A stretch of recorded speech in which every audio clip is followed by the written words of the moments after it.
Hi,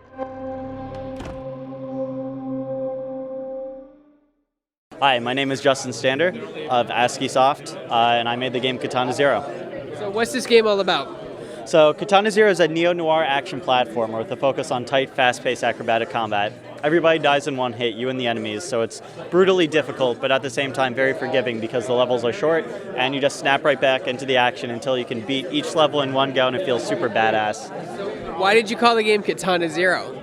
Katana 1 didn't sound quite as good.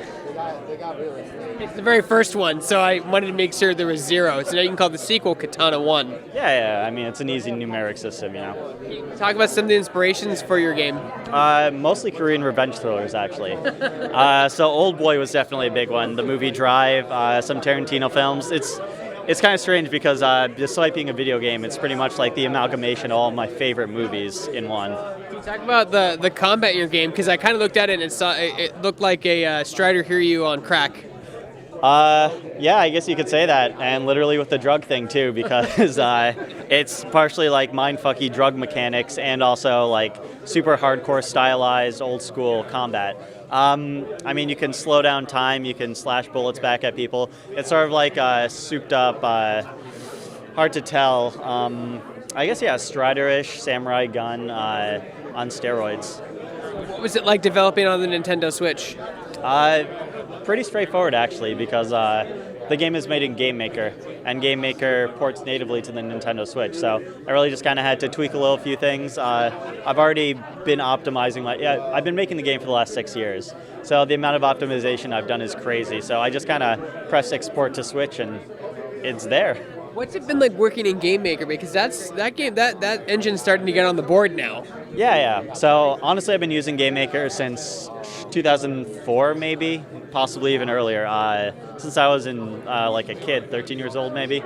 And yeah, it's a second language to me. I just kind of think about what I want to do and I make it happen. So it's very intuitive. So you're being published by Devolver. So what have they provided in terms of tech and support to help make this game a reality? Yeah, so Devolver is great, first of all. They helped translate the game to 10 different languages. A lot, right?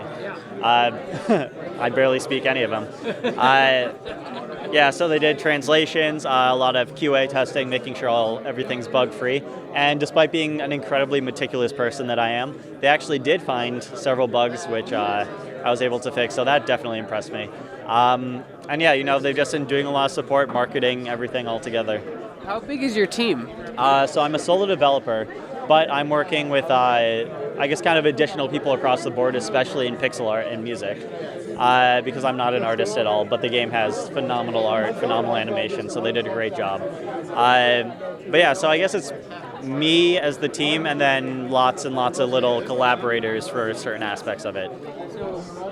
What's it like making an indie game in 2019? Stressful. There's a lot of indie games out there, right? So you just kind of hope that you break through the noise, and it's not really about, being the smash hit, right?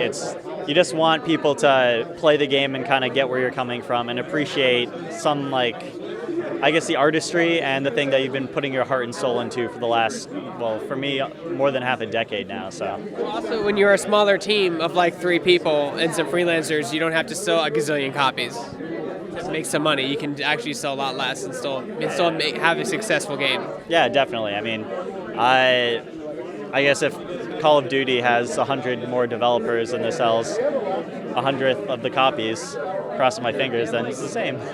Call of Duty and Fallout have 100 developers and then thousands of freelancers. Yeah. I mean, it's a big project, definitely. I'm not saying that this is Call of Duty. So you said you've been working on this game for 6 years. Yeah. So this was basically a project of passion? Yeah, definitely call it a passion project. I mean, kind of has to be at that point to work on it for that long, right? 6 years ago, there was no Nintendo Switch in the ecosystem. When that came out, were you like, this needs to get on the system immediately? Yeah, actually, that was pretty much it. As soon as the Switch was announced and I saw that it was a big indie-centric console because the eShop was, actually a good one, I was thrilled. I mean, I'm a Nintendo kid, so being on a Nintendo console is pretty much the natural conclusion to where I'm going with the game development thing. Now, as a developer, I'm just curious, did you utilize the touchscreen on the Switch or the waggle? I did not. It's definitely a very hardcore gamey game sort of game. So touchscreen controls don't quite mesh well with it. So when does your game come out and what platforms will it be on? It's coming out April 18th of this year, and it's coming out on Switch and PC.